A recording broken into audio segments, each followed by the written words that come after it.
예수님은 계속해서 하셨던 사역들이 뭐냐면 각 성읍을 돌아다니시며 하나님의 나라를 선포하셨어요. 그리고 당신이 누구신가를 계속해서 제자들에게 알려주셨고요. 병 고쳐주셨죠. 하나님 나라의 말씀 선포하셨죠. 하나님의 아들로서의 권위를 선언하셨습니다. 오늘도 역시 제자들과 함께 그 길을 가고 계시는 중이에요. 이 길은 그냥 여행길이 아니에요. 이 동네에서 저 동네 가는 게 뭐 5분, 10분, 뭐 1시간 거리가 아니에요. 몇 시간, 때로는 며칠을 걸려서 복음을 전하시겠다고 가시는 길입니다. 예수님이 이날만큼은 제자들과 가면서 이런 말씀을 하세요. 뭔가 심오한 말씀, 표정도 심각하게 뭐라고 말씀하시는가 보니까 앞선 내용입니다. 마가복음 10장 33절 34절 우리 같이 한번 읽어봅시다. 시작. 보라, 우리가 예루살렘에 올라가노니 인자가 대제사장들과 서기관들에게 넘겨짐에 그들이 죽이기로 결의하고 이방인들에게 넘겨주겠고 그들은 능욕하며 침뱉으며 채찍질하고 죽일 것이나 그는 3일 만에 살아나리라 하시니라. 아멘.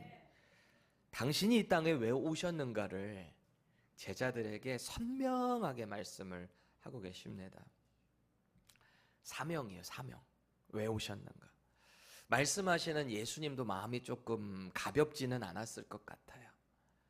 또 이 말씀을 듣고 있는 제자들도 역시 뭔가 심상치 않다라고 받아들였을 겁니다. 뭔가 무거운 분위기가 그 가운데 있었을지 모르겠어요. 그런데 그 순간에 예수님의 12 제자 중에 둘 형제인 야고보와 요한이 예수님을 향해서 뭐라고 말하는지 보세요.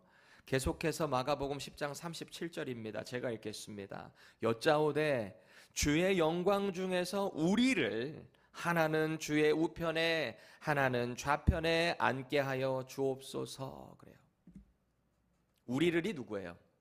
자기하고 자기 동생인지 형인지 야고보 요한이 둘이서 그 이야기를 하고 있는 거예요. 우리를 영광 중에라는 말이 뭡니까? 선생님 언젠가는 높은 자리 왕위에 올라가시면 우리 높은 자리에 좀 앉혀주세요 라고 말하는 겁니다. 흥미로운 점은 마태복음 20장에 가보면 성경에서 최초에 나오는 엄마의 치맛바람 이야기 나오잖아요. 세베대댁. 선생님 우리 아들들 왕좌에 오르면 하나는 우편 하나는 좌편에 좀 앉혀주세요. 그 사건 아시죠? 강남이 원조가 아니에요. 여기가 치맛바람 여기가 먼저예요. 세베대댁. 마태복음 20장에 보면은 이 엄마가 먼저 주도적으로 한 것으로 기록이 되어 있습니다. 그런데 오늘 우리가 보는 이 마가복음에 보니까 엄마 이야기는 빠지고 야고보와 요한이 예수님께 직접 요청을 하는 장면입니다. 어떻게 된 걸까요? 잘못된 걸까요? 마태복음이 잘못 기록한 걸까요? 그렇진 않습니다. 시각에 따라서 뭐를 중요시 여기느냐에 따라서 목적에 따라 기록은 달라질 수 있는 거예요. 중요한 사실 하나는 현장에는 셋 다 있었을 겁니다. 엄마도 분명히 있었을 겁니다. 어머니가 요청을 했던 아들들이 직접 요청을 했던 변하지 않는 한 가지는 뭔가 예수님께서 그 질문을 듣고 답변을 하시는 내용을 보면 이 야고보와 요한의 마음에 이게 먼저 있었구나라는 것을 우리는 보게 되는 거죠. 이들의 야망이 있었어요. 이 안에. 예수님을 쫓아다니면서 야망. 쉽게 말하면 이겁니다. 예수님 나중에 높은 자리 우리 하나씩 좀 앉혀주세요. 우리 그동안 고생했잖아요. 예수님 따라다니면서 우리 지금 얼마나 많이 수고하고 헌신했습니까? 우리 이 정도 deserve to have it. 얘기하고 우리 deserve 얘기하고 있는 거예요. 다른 제자들도 그 이야기를 듣고 어떻게 반응했어요? 본문 전에 보니까 뭐라 그래요? 싸워요. 이 둘이 그거 하니까 싸워요. 왜 그런 거예요? 나는 내가 너보다 더 많이 했는데 이런 분위기예요. 각자 마음 안에는 다 야망이 들어있어요. 나도 높아지고 싶어. 나도 예수님 우편에 앉을 건데 니들이 뭔데? 베드로 같은 경우도 그럴 수 있잖아요. 내가 나이도 제일 많고 연장자인데 이것들이 어디 저기 찌그러져 있어. 이럴 수도 있잖아요. 제가 너무 세속적인 말은 죄송합니다. 찌그러져 있어는 빼겠습니다. 성경에는 안 나오는 말이에요. 여러분 한번 생각을 해봐야 돼요. 왜 이 제자들은 이 야고보 요한이 그 청탁을 하는 장면에서 왜 이렇게 화를 냈는가? 왜 다툼이 일어날 수밖에 없었는가를 우리는 고민을 해볼 필요가 있습니다. 혹시 이 사람들 겉으로는 아닌 척하지만 자기들도 그 자리에 오르고 싶으니까, 나도 인정받고 싶으니까 그런 것 아니겠어요? 예수님은요, 지금 십자가의 사명을 바라보시며 그 길을 걸어가고 계세요. 지금 이 심각한 십자가의 사명의 이야기를 하고 계셨는데, 한지 얼마 안 됐는데 한다는 짓이 계속 예수님과 함께 있으며 동고동락하며 말씀도 배우고 기적도 경험하고 귀신 쫓는 권능, 병 고치는 권능, 이것도 받은 이 제자들이 왜 이런 짓을 하고 있냐고요. 왜? 마음이 왜 이렇게 다른 마음으로 향하고 있는 걸까요?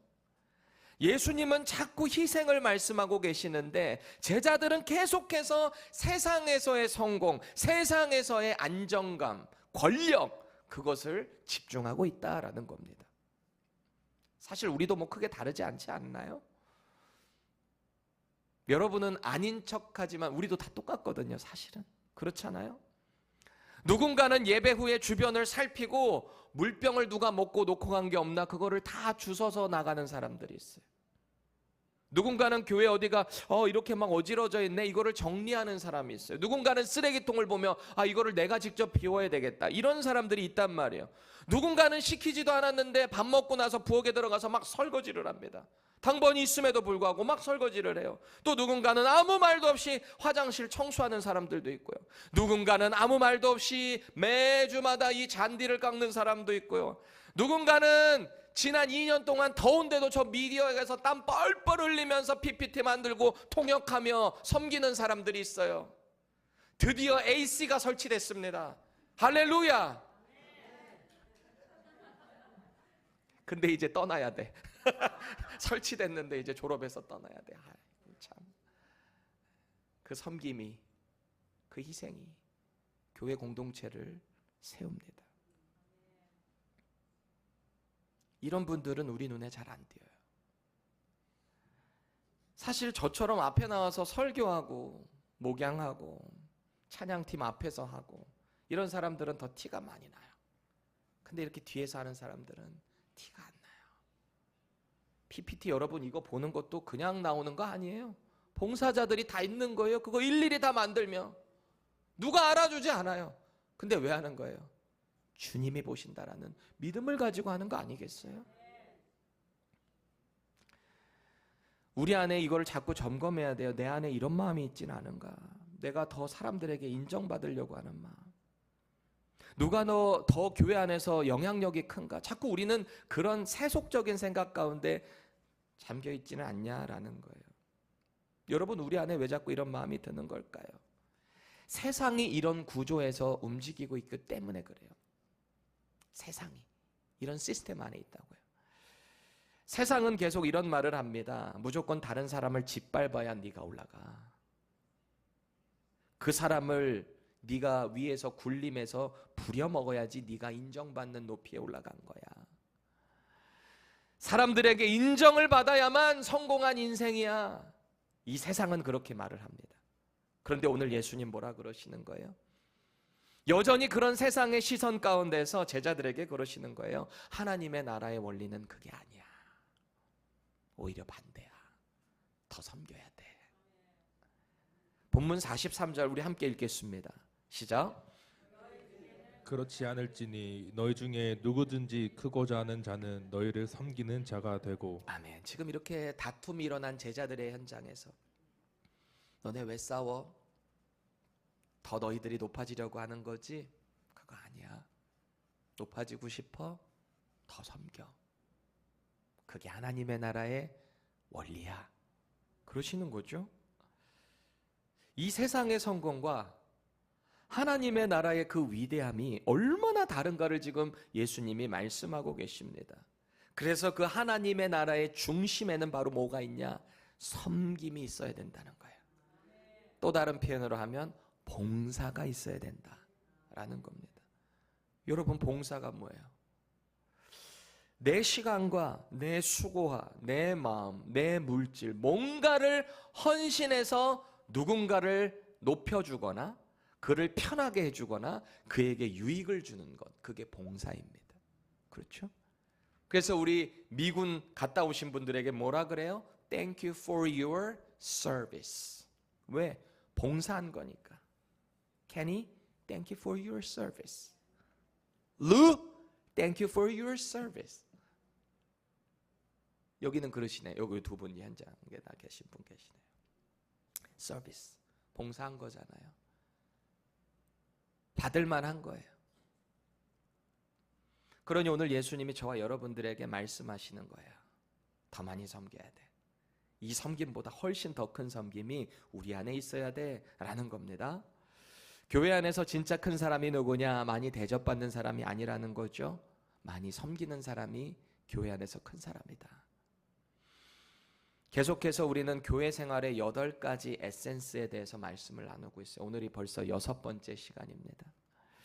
봉사라는 주제로 제가 말씀을 준비하는데 사실 지난주에 헌금에 대한 설교하는 건 못지않게 마음에 부담이 됐어요. 왜? 누군가는 봉사를 기쁨으로 하고 있을 수 있겠지만 누군가는 형편이 안 돼서 못할 수도 있고 누군가는 그것에 대해서 하면서 마음에 힘들어하는 사람들도 있을 수 있기 때문에 그럼에도 불구하고 이 말씀을 선포해야 되는 이유, 하나님의 말씀이기 때문입니다. 오늘 본문에서 2가지 포인트에서 은혜를 나누기를 원합니다. 오늘 말씀을 하나님의 음성으로 듣기를 바랍니다. 민두식 목사 하는 말 아니고요. 하나님의 말씀입니다.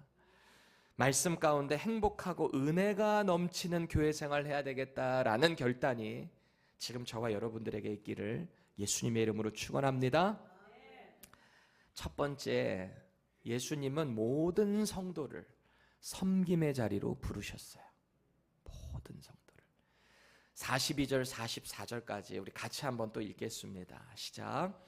예수께서 불러다가 이르시되 이방인의 집권자들이 그들을 임의로 주관하고 그 고관들이 그들에게 권세를 부리는 줄을 너희가 알거니와 너희 중에는 그렇지 않을지니 너희 중에 누구든지 크고자 하는 자는 너희를 섬기는 자가 되고 너희 중에 누구든지 으뜸이 되고자 하는 자는 모든 사람의 종이 되어야 하리라. 아멘.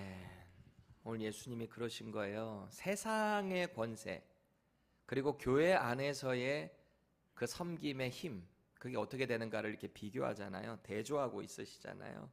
주님이 오늘 딱 그러시는 거예요. 오늘 제목이 뭐죠? 너희 중에는 그렇지 않을지니 그래요. 너희는 그러면 안 된다는 거거든요. 세상은 자꾸 위로 올라가라고 합니다. 더 높은 자리, 더 큰 권한, 사람들에게 인정받는 자리에 가야 돼. 세상은 그렇게 부추기죠. 그런데 오늘 예수님이 분명하게 그러시는 거예요. 너희들은 그러면 안 돼. 교회는 누가 더 대접받느냐 경쟁하는 곳이 아닙니다.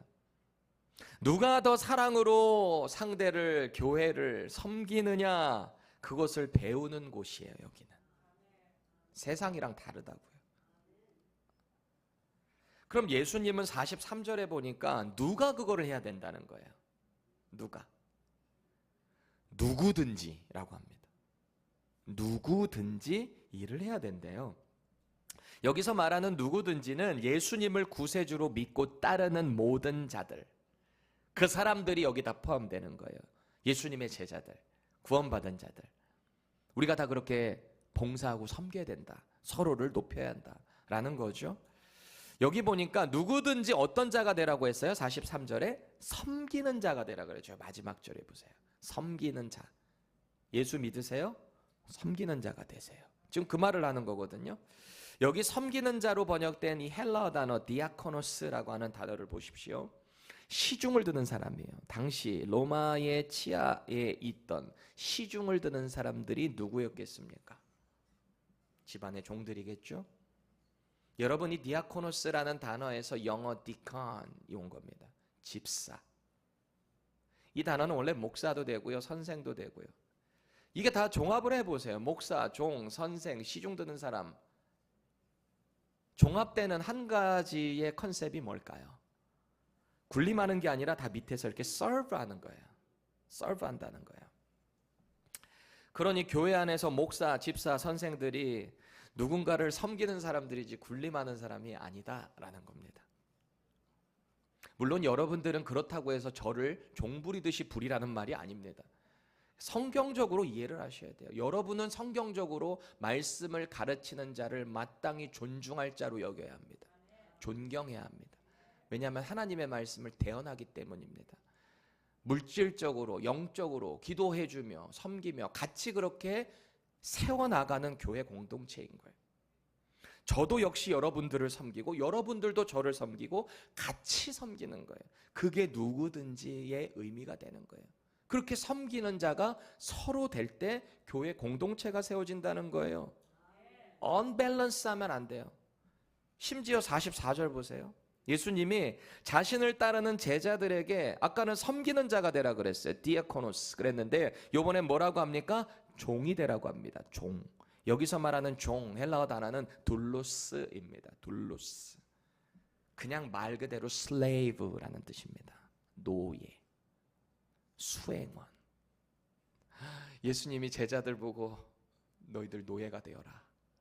여러분 지금 우리가 듣는 이 노예 개념과는 차원이 달랐을까요? 왜? 당시에는 실제 노예들이 존재하고 있었으니까. 로마의 노예가 얼마나 많았어요. 그 노예가 되래요. 자발적이든 강압적이든 노예가 된 사람에게 자기 의사라는 게 있을까요? 생각이라는 게 없어요. 주인이 시키면 하는 거예요. 노예는 그냥 소유물이에요. 주인의 소유물이라고요. 예수님이 그래서 이런 말씀도 하잖아요. 야, 어떤 노예가 있는데 집에 종이 있는데 하루 종일 일 시키고 집에 와가지고 너 좀 쉬어라 내가 밥 차려 먹을게 이런 사람이 어디 있냐는 거예요. 일 신나게 하고 돌아와도 집에서 주인 밥상 다 차려놓고 기다리는 게 마땅히 노예가 해야 될 일이라는 거예요. 종이 마땅히 해야 될 일이라는 거예요.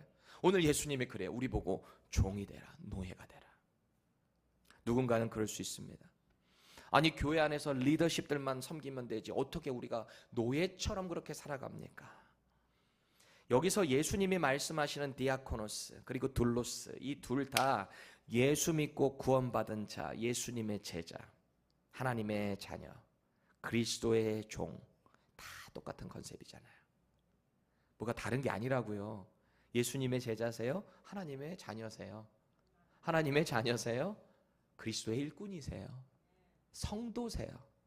영접한 자, 그 뜻대로 부르심을 입은 모든 자들이 다 하나님의 뜻대로 하나님 사랑하고 이웃 사랑하고 교회 세워나가고 그런 사명이 우리에게 다 있다고요. 그러니까 교회에서 직분 받은 사람만 봉사하는 게 아니에요. 여러분 성도세요? 구원 받으셨어요? 그러면 노예가 되셔야 돼요.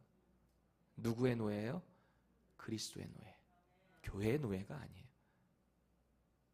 구원받은 한 사람 한 사람이 교회라 그랬죠. 그럼 그 교회는 예수 그리스도의 종이 되어서 하나님의 종이 되어서. 근데 하나님이 우리 보고 종이라고만 한 게 아니잖아요. 심지어 예수님이 우리한테 뭐라 그랬어요? 제자들에게 너희들은 이제 종이라 하지 않고 나의 친구라.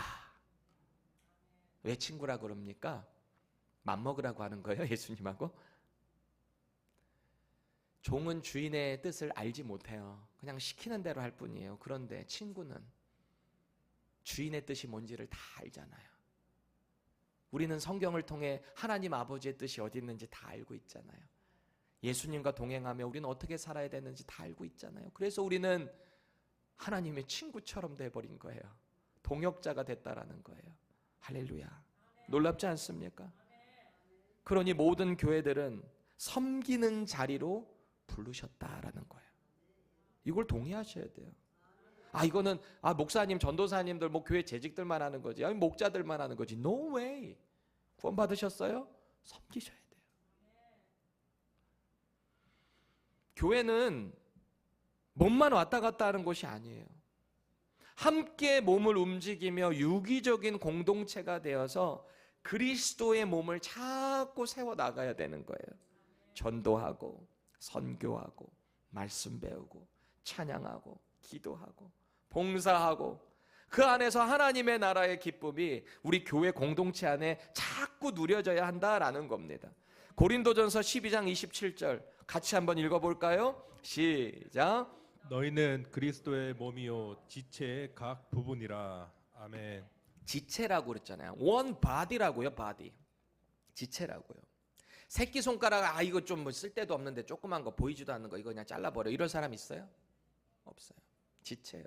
얘 아프면 온몸이 다 아파요. 뇌가 아파요. 뇌가. 그렇죠? 한 몸이란 말이에요. 그러니 누구 하나 소외되는 사람들 없이 이 안에서 같이 말씀 가운데 주님 섬기고 교회에 봉사일하고 선교도 같이 나가고 전도도 같이 하고 기도도 같이 하고 교제만 있는 게 아니라고요. 다음 주에는 제가 교제 나눌 거예요. 먹고 마시고 노는 데만 있는 게 아니라고요. 교회의 존재의 목적을 먼저 알고 그 가운데서 교제가 이루어지는 겁니다. 봉사가 이루어지는 겁니다. 꼭 기억하시기 바랍니다. 그래서 교회 안에 늘 같은 사람만 봉사하면 결국 지치게 되는 거예요. 늘 섬기던 사람만 하고 하는 사람만 하다 보면 하는 사람 입장에서 이건 그냥 내가 해야지. 그걸 보는 사람도 저 사람이 원래 하는 거지. 이렇게 된다라는 겁니다. 그런데 제가 가만히 보니까 제가 큰 교회도 대형 교회도 있어봤고 중형 교회도 있어봤고 개척 교회도 있어봤고 다 있어봤는데요. 보니까 다 똑같은 비슷한 현상이 나타나요. 대형 교회는 대형 교회 나름대로 일꾼이 또 부족해요. 중형 교회는 중형 교회 나름대로 또 일꾼이 부족해요. 맨날 사람이 부족하대. 할 일은 많은데 부족하대. 그러면 뭐 개척 교회 조그만 교회라고 할 일 없습니까? 똑같이 더 아니 제가 볼 때는 개척 교회가 할 일이 훨씬 더 많아요. 할 일이 더 많아요. 왜? 사람이 없으니까. 혼자 북치고 장구치고 다 해야 되니까 더 힘들어. 어디든 늘 일손이 부족해요. 왜 이런 현상이 나타나냐고요. 봉사하는 사람들이 많지 않기 때문에 그런 거죠. 커버해야 될 봉사들은 많은데 일의 규모는 교회 사이즈랑 비례하지 않는다는 거예요. 교회의 존재 목적에 맞게 뭔가에 해나가는 과정에서 늘 일손이 부족합니다. 여러분, 예수님은 저와 여러분들을 그냥 이런 예배 의식만 하라고 우리를 부르신 게 아니에요. 예배 의식만 하라고. 참여자로만 우리를 부르신 게 아니에요. 여러분들이 그 일을 같이 섬기며 봉사하며 하나님의 나라 일을 같이 해나가야 한다라는 겁니다. 오늘 우리를 어떤 자가 되게 하기를 원하신대요? 예수님이 제자들에게 섬기는 자, 종이 되라고 했습니다. 그렇죠? 그렇다면 지금 우리가 하는 봉사에 대해서 분명한 질문이 필요해요. 여러분 지금 뭘 봉사하고 계세요? 제가 지금 말하는 거는 교회 안에서 뭐 봉사 찬양팀 한다 이 정도 1차원적인 얘기를 하는 게 아니에요. 여러분들 어떤 봉사를 지금 하나님의 나라를 위해서 하고 계십니까? 또 스스로 질문해 보세요. 나는 이 일을 왜 하고 있지? 무엇을 위해서 하고 있지? 스스로 질문해 보세요. 누군가는 교회 안에서 열심히 봉사하다가 상처받고 교회를 떠났어요. 그런 사람 참 많죠. 그래서 나중에 이렇게 물어봅니다. 왜 교회 안 나가세요? 물어보면 나 그 교회에서 상처 너무 받았어. 나만 이래. 다른 사람들은 일 하나도 안 해. 질문을 바꿔봐야 돼요. 그 일 누가 하라고 시킨 거예요? 물론 그 교회 목사님이 시켰는지 뭔지는 난 모르겠지만 근데 그거 왜 하는 거예요? 부려 먹으려고 했을까? 그건 저는 그렇게 생각하지는 않아요. 뭔가 같이 교회 봉사 일을 하며 세워가려고 부탁하지 않았겠는가? 저는 그런 마음이 들기는 하는데요. 나만 하는 것 같다. 누가 나를 알아주지 않는다. 이런 마음이 들 때 우리 안에는 꼭 서운함이 찾아옵니다. 물론 인간적인 면에서 보면은 참 불공평하고 서운할 수 있어요. 인간적인 마음으로는 당연히 그럴 수 있죠. 특별히 교회 차원에서도 그거를 많이 인정해주고 격려해주고 해야 될 필요도 있습니다. 때에 따라서는. 반대로 이분에게 그걸 인정해서 잘못될 것 같으면 이를 악물고도 안 해야 될 필요도 있습니다. 다 같지는 않아요. 케이스 바이 케이스. 다를 수 있다라는 거거든요.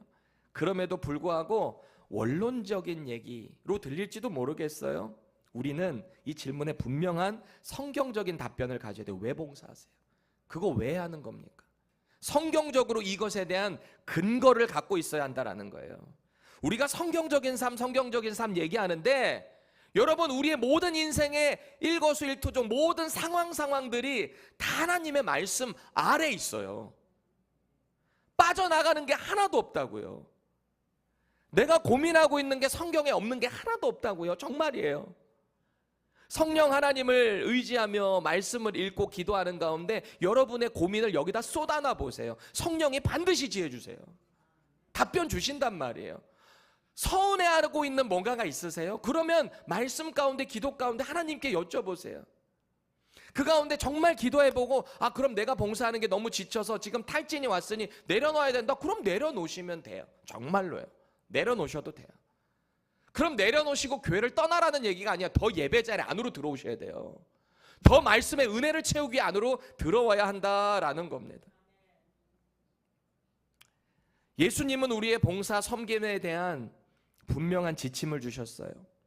마태복음 6장 4절입니다. 내 구제함을 은밀하게 하라.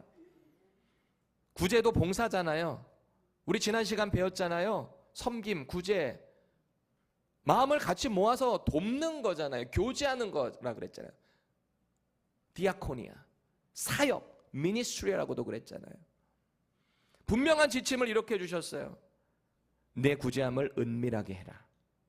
은밀한 중에 보시는 너희 아버지께서 갚으시리라. 여기 보니까 은밀한 중에 계시는 그 아버지 하나님이 어떻게 하신대요? 보신대요. 보신다고요. 우리를 안 보고 계시는 게 아니라 보고 계신다. 감찰하신다 그러잖아요. 그리고 어떻게 하신대요? 갚아주신대. 그건 이 땅에서 아닐 수도 있어요. 하나님의 나라의 상급이, 보상이 쌓여요. 여러분, 성경은 하나님 나라의 the reward에 대해서 분명하게 약속했습니다. 분명하게. 이걸 우리가 개념을 몰라서 그렇지 이게 계속 하늘나라에 차곡차곡 그 리워드가 쌓인다니까요. 하나님의 나라에 안기는 그날에 우리에게 분명한 시상식이 있을 겁니다. 믿으시기 바랍니다. 이 땅에서만 바라보며 봉사하면 우리는 지쳐요. 사람들을 보니까 자꾸 지쳐요. 그런데 하나님이 우리를 보고 계신다라는 것을 꼭 기억하시기 바랍니다. 저와 여러분들이 하는 그 봉사를 하나님이 지금 이렇게 보고 계시며 아빠 미소 짓고 계실 겁니다. 이렇게 싹. 제가 제자훈련 때 이 제 간증을 나눈 적이 있는데요. 저는 원래 세상 사람이었잖아요. 세상에서 음악하다가 변화받고 주님 만나서 돌아와 신학대학원 다니면서 한국에서 정말 특별한 경험들을 많이 했던 것 같습니다. 그렇게 신대원 들어갔는데 신대원에서 기숙사에 있었어요. 신학대학원 3학년 때였던 것 같습니다. 예수님 처음 만났을 때 여러분 다들 기억하시죠? 어떠셨어요? 예수님 딱 만나고 변화받고 어떠셨어요? 홍시영 권사님 어떻던가? 예수님 딱 만나고 나니까 기쁘죠. 그러셨어요. 기쁘죠. 그렇지, 기쁘지. 표현을 100% 하지 못해서 그렇지 이 기쁨에 대한 것이 아주 한도 초과까지 떨어질 겁니다. 제가 그랬어요. 세상에서 막 허우적거리던 제 인생에 예수님의 복음이 확 들어오고 말씀이 믿어지고 이게 하나님이 원하시는 사역이구나. 그 길만 간다고 딱 결정되니까요. 너무너무 기쁜 거예요. 제 안에. 너무너무 기뻐요. 매일매일 기뻐요. 더러운 버스가 지나가는데도 아름다워 보이고요. 내가 살아있다는 것만도 아름답고요. 옆에 누구만 만나면 예수님 자랑하고 싶고요. 너무너무 행복한 거예요. 여러분들 다들 그럴 때가 있었을 거 아닙니까? 그게 왜 그런 거예요? 상황이 바뀐 건 없어요. 근데 왜 그런 거예요? 내 마음이 바뀌어서 그런 거예요. 내 마음에 하나님의 은혜가 들어오고 나니까 내가 할 수 없었던 일을 기쁨으로 하는 거잖아요. 여러분들 연애 다 해보셨잖아요. 처음에 연애 딱 하면은 내가 이전에 하지 못했던 이상한 일들이 벌어지기 시작해요. 우리 형제들 같은 경우 특히, 그렇죠? 도파민이 여기서 막 나오기 시작하면서 내 손에 이런 거 상관없잖아요. 아니 미쳤다고 30분 1시간 거기를 데려다주고 또 돌아오고 또 갔다가 또 돌아오고 내 돈 다 써서 여기 기쁘게 해주고 다 봉사 아니에요? 근데 그거 왜 해요? 기뻐서 사랑해서. 주님이 내 안에 들어오시면 우리에게 이런 신비한 일들이 일어난단 말이에요. 우리가 할 수 없는 일들이 막 일어나. 예전에는 막 계산했던 내 일들이, 내 물질, 내 돈 이거 가지고 저 사람 섬긴다고 에이 나도 지금 내 코가 석자인데 무슨 누구를 도와줘 이랬던 내가 예수의 사랑이 내 안에 확 들어오고 나니까 내 전 재산이 이거밖에 없는데 이거 다 주고 싶어. 왜? 하나님이 내 안에 막 마음을 주시면 어쩔 수가 없는 거예요. 그게 성령 충만한 사람, 구원받은 사람들의 모습이더라라는 거예요. 저도 그랬거든요. 어느 날 수요 예배를 끝나고 우리 후배들 전도사들 데리고 근처에 있는 지역교회 큰 교회 예배팀 섬기고 이제 돌아가는 길이었습니다. 후배들 내려다주고 저는 학교 기숙사로 이렇게 올라갔는데 비가 그냥 억수로 내리는 거야. 그냥 앞이 안 보일 정도로 와이퍼를 막 계속해도 앞이 안 보일 정도로. 근데 옆에 보니까 어떤 할머니가 비를 쫙딱 맞으면서 이렇게 걸어가고 있는 거예요. 나는 차로 올라가고 있고 이분은 여기서 쫙딱 맞으면서 천천히 올라가고 비 쫙딱 맞고. 제가 올라갔습니다. 일단 학교에다 차를 대고 걸어 내려와야 되거든요. 전 우산이 있었습니다. 우산을 쓰고 이렇게 내려오는데 올라갈 때도 좀 마음이 찝찝하긴 했어. 근데 차를 세우고 갈 수가 없으니 뒤에 차들이 다 따라오니까 차를 세우고 이렇게 내려오는데요. 아이 갔겠지. 근데 내 마음에 계속 부담스러워. 툭툭툭. 너 그 할머니 봤는데 그냥 가? 그냥 갈 거야? 그래서 어딘지도 몰라. 그냥 그대로 그냥 내려갔어요. 막 그 할머니 찾으러 내려갔어. 누군지도 모르고 처음 봤고. 근데 저기서 진짜 할머니가 쫄딱 맞으면서 이렇게 올라오고 계시더라고. 이렇게 계속. 제가 달려가가지고 우산을 이렇게 씌워드렸어요. 아유 할머니 어디로 가세요? 어디로 가세요? 제가 모셔다 드릴게요. 어딘지. 그 학교 기숙사 근처 저 위에 어디 살고 계시더라고. 가는 길에 전도사가 뭐 했겠어 그때? 전도사가 뭐 하는 사람이야? 전도하는 사람이잖아. 가면서 예수님 자랑했지. 아, 예수님 믿으세요? 했더니 예수님 안 믿어 이분이. 처음에는 막 고마워하더니 예수님 얘기 끝나면서부터 말이 뿅 하고 가더라고. 그래서 어쨌든 제가 대까지 이렇게 모셔드리고 그냥 우연이라는 건 없어요. 꼭 예수님 믿으시면 좋겠어. 올라가시고 난 이렇게 돌아오는데요. 제가 기숙사 살던 데가 3층이었어요. 1층부터 이렇게 올라가는데 1층 올라가는 그 순간 내 마음에 엄청난 기쁨이 쏟아지기 시작해요. 엄청난 기쁨이. 이거는 말로 표현할 수가 없어요. 그래서 순간 딱 드는 생각이 하나님이 나를 보며 이렇게 아빠 미소 짓고 있겠다. 그 마음이 들었어요. 아빠 미소. 여러분 아빠 미소 알아요? 제 아내는 너무 정확하게 알아요. 우리 막내 아들 보면 제가 이렇게 웃고 있대요. 늦둥이 이렇게 늦둥이 꼭 늦둥이는 아니지만 하여튼 내리사랑이라 그러잖아요. 다르대요 뭔가. 여러분 저는 제가 지금 천사표여서 그때 그렇게 했다는 얘기가 아니에요. 제가 뭐 진짜 착해서 그랬다는 얘기는 절대 그 얘기가 아닙니다. 그 할머니는 뭐 제게 따뜻하게 해준 것도 아니었어요. 근데 제가 그거 왜 했는가? 그냥 주님이 그런 마음 주셨으니 그냥 순종해서 간 것뿐이에요. 여러분들의 마음에 그런 마음이 들 때 그냥 순종해 보세요. 뭔가 이 대화가 끊길 수도 있어요. 뭔가 내가 이거 왜 했지? 그런 마음이 들 수도 있어요. 그런데 그냥 순종해 보세요. 그 일을 그냥 해보세요. 그러면 하나님이 기쁨을 주신다는 거예요. 저 그때 너무 행복했어요. 눈물이 핑 돌 정도로. 우리가 그렇게 누군가를 섬기다 보면 사람이 박수 치는 것보다 하나님이 이 아빠 미소 지어주시는 것 그거 하나만으로 만족하는 거예요. 기뻐하는 거예요. 이런 사람들이 기쁨으로 봉사를 할 수 있는 겁니다. 저와 여러분들의 교회 생활에 정말 이런 영적 채우심 기쁨이 넘쳐나서 이런 봉사 꼭 하셨으면 좋겠어요. 두 번째, 봉사의 힘은 십자가의 사명으로부터 나오는 거예요. 봉사의 힘은 그냥 우리가 의지적으로 하는 게 아니라고요. 45절 같이 읽어보겠습니다. 시작. 인자가 온 것은 섬김을 받으려 함이 아니라 도리어 섬기려 하고 자기 목숨을 많은 사람의 대속물로 주려 함이니라. 아멘. 예수님 이 땅에 왜 오셨는가? 말씀하셨잖아요. 다시 한번 말씀하시잖아요. 그리고 무엇을 하실 것인가? 지금 당신이 이 십자가에서 어떻게 되실 것인가? 확실하게 선포하시는 거예요. 그리고 살아나실 것도 말씀하셨잖아요. 그렇죠?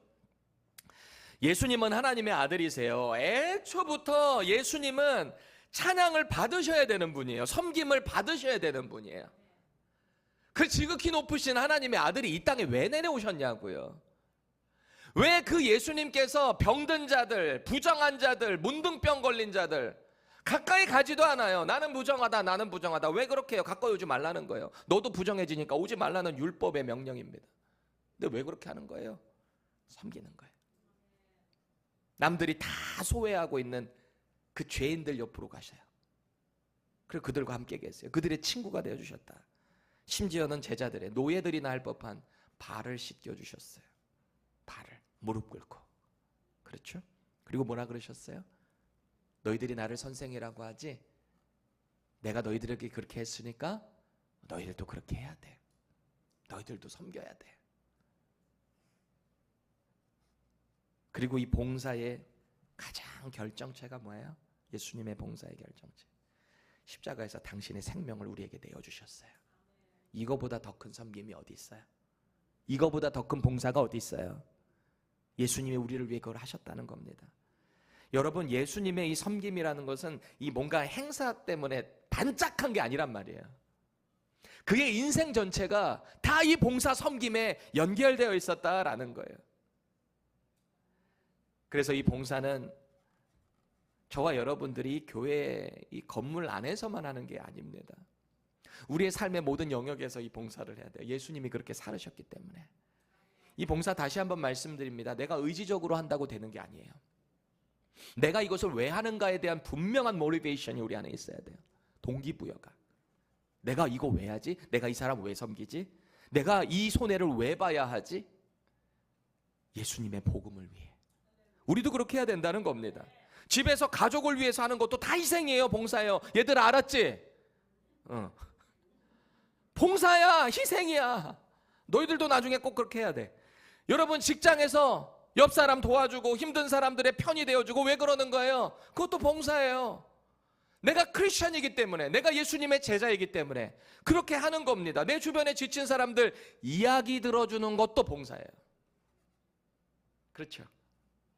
여러분들은 여러분들의 이야기를 하는 걸 좋아해요? 들어주는 걸 좋아해요? 보통은 하는 걸 좋아할걸요? 들어주는 거 쉬운 일 아니에요. 여러분들도 목사 한번 해보셔야 돼.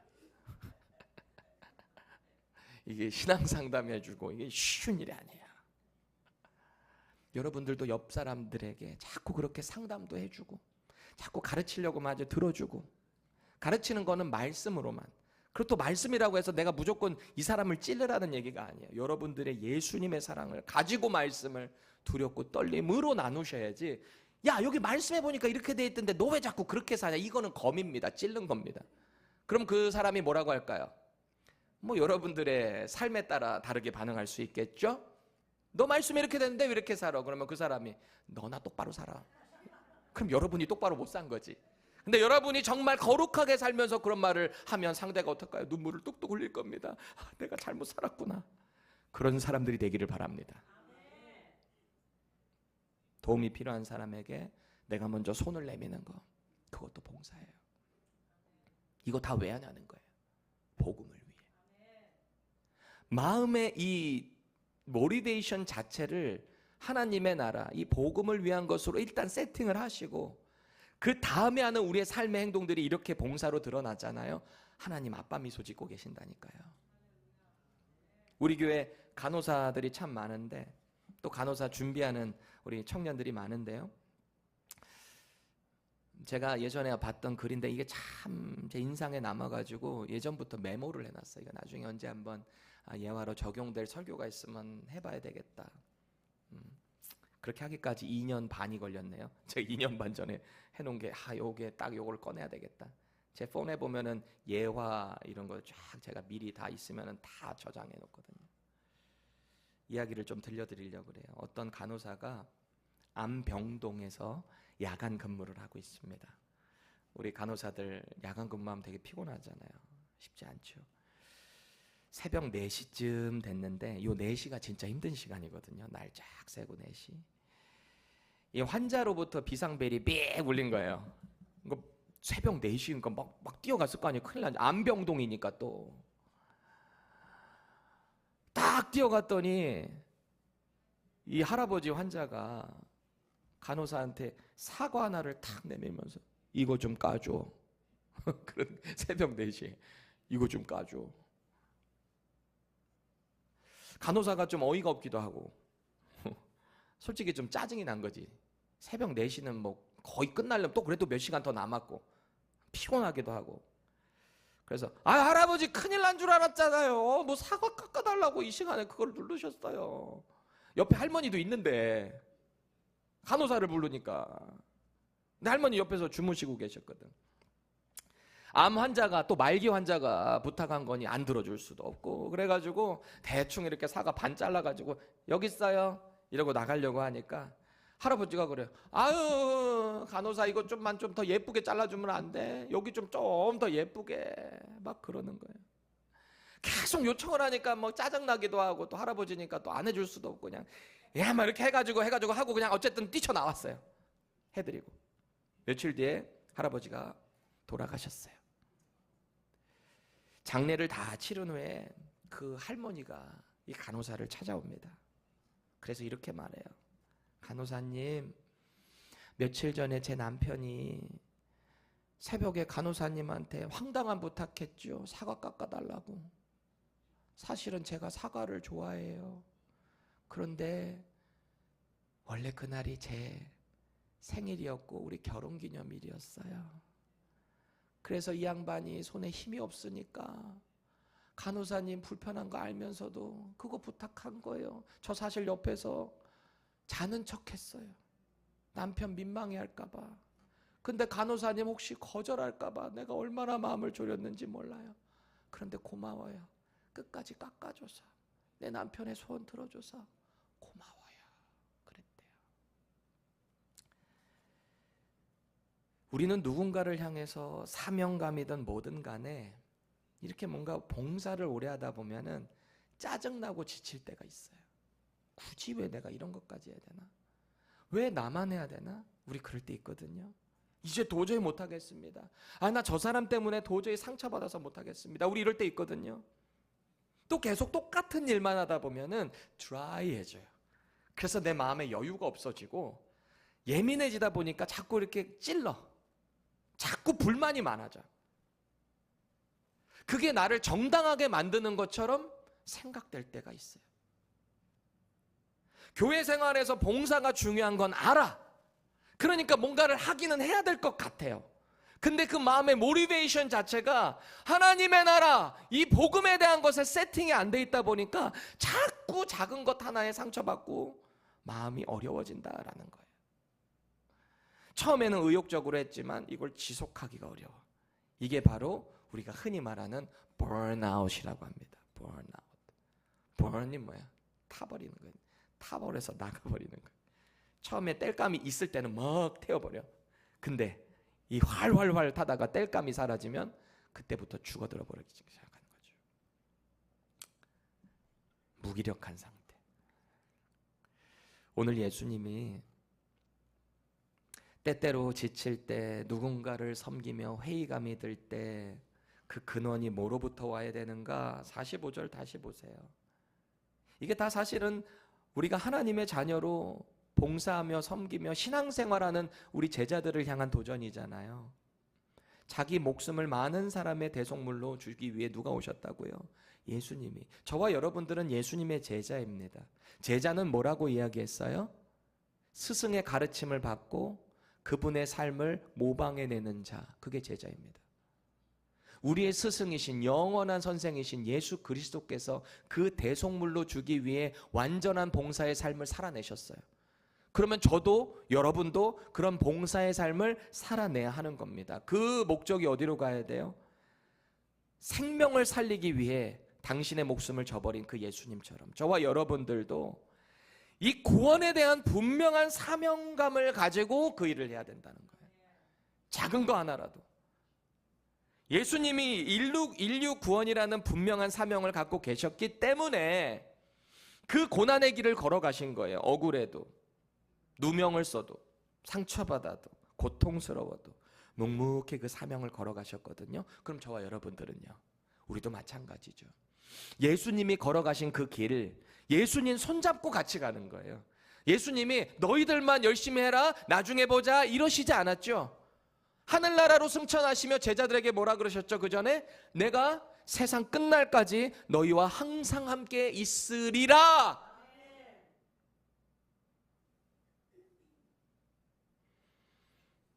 저와 여러분들도 예수님의 그 남겨진 고난을 각자의 십자가를 지고 걸어가야 되는 거예요. 때로는 그 고난이 내가 이해할 수 없는 뭔가의 일일 수 있어요. 봉사하면서 지친 뭔가의 그것이 우리의 시험일 수도 있어요. 잘 이겨내셔야 돼요. 그래서 분명한 기쁨 가운데 승리하셔야 돼요. 그 여정에는 분명한 어려움이 있을 겁니다. 내가 이거 왜 해야 되지? 내가 왜 저 사람을 섬겨야 되지? 그럴 때가 있을 수 있어요. 내가 섬길 수 있는 이유, 그렇게 할 수 있는 원동력이 어디서 오는가? 뭐라고요? 사명이요. 복음의 사명. 그것으로부터 우리는 이 십자가의 사랑을 주변으로 흘려보낼 수 있다라는 겁니다. 꼭 기억하세요. 우리가 하는 이 봉사는요, 열심만으로는 절대 오래가지 못해요. 이건 세상의 일이 아니거든요. 그 봉사의 동기에 하나님의 은혜가 채워져야 돼요. 아까도 말씀드렸죠. 뭐가 봉사하면서 힘드세요? 지치세요? 하나님의 은혜를 채워 넣으세요. 봉사하는 사람일수록 말씀의 자리, 은혜의 자리, 기도의 자리를 사모하셔야 됩니다. 채우셔야 돼요. 내가 해주는 게 아니에요. 내가 교회 나와드리는 게 아니에요. 하나님, 저 이렇게 바쁜데 주일날 나왔습니다. 나와줬습니다. 하나님 기쁘시죠? 이게 아니에요. 나를 불러주셔서 감사해요. 나를 구원시켜 주셔서 감사해요. 그래서 제가 이것을 하는 거예요. 저와 여러분들이 이렇게 됐으면 좋겠어요. 하나님으로부터 채워지지 않는 이 은혜의 탱크, 여기가 비어 있잖아요. 그럼 자꾸 세상의 걸 넣으려고 해요. 사람들한테 인정받고 싶고 나를 자꾸 드러내고 싶고 그런단 말이에요. 그런 마음이 들 때 딱 스탑하셔야 돼요. 그리고 말씀으로 돌아가십시다. 오늘 예수님이 우리에게 그러셨죠. 제자들에게 그러세요. 너희 중에는 그렇지 않을지니. 그러지 말라는 거예요. 성숙한 교회 생활은 내가 얼마나 많이 경험했고 아느냐가 아니에요. 나는 얼마만큼 예수님처럼 누군가를 섬기는가에 있는 것이 성숙함이에요.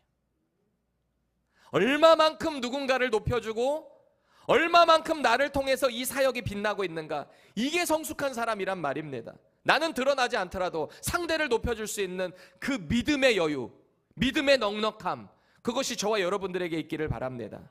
하나님의 말씀으로 일주일을 도전합니다. 여러분 거창한 것 하라는 거 아니에요. 여러분들에게 세계 평화 이것을 제가 하라고 하는 게 아니에요.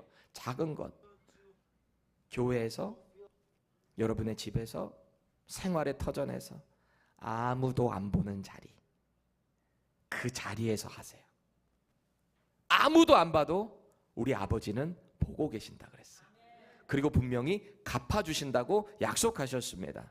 주님의 사랑으로 기도해 주고요, 주님의 사랑으로 여러분 주변에 있는 사람들에게 사랑의 문자 하나라도 보내주세요. 작은 것부터 하세요. 주님의 사랑으로 격려의 한마디만 해주세요. 맨날 인상 찌푸렸던 내 모습이었다면 그 사람을 향해서 주님의 사랑을 선포해 주세요. 내가 주님의 사랑으로 형제님을 위해, 자매님을 위해 기도하고 있습니다. 이런 말 한마디 어떨까요? 사랑의 식사 한 끼 대접 해보세요. 배우자에 대해서 사랑으로 섬기세요. 가족을 위해서 사랑으로 섬기세요.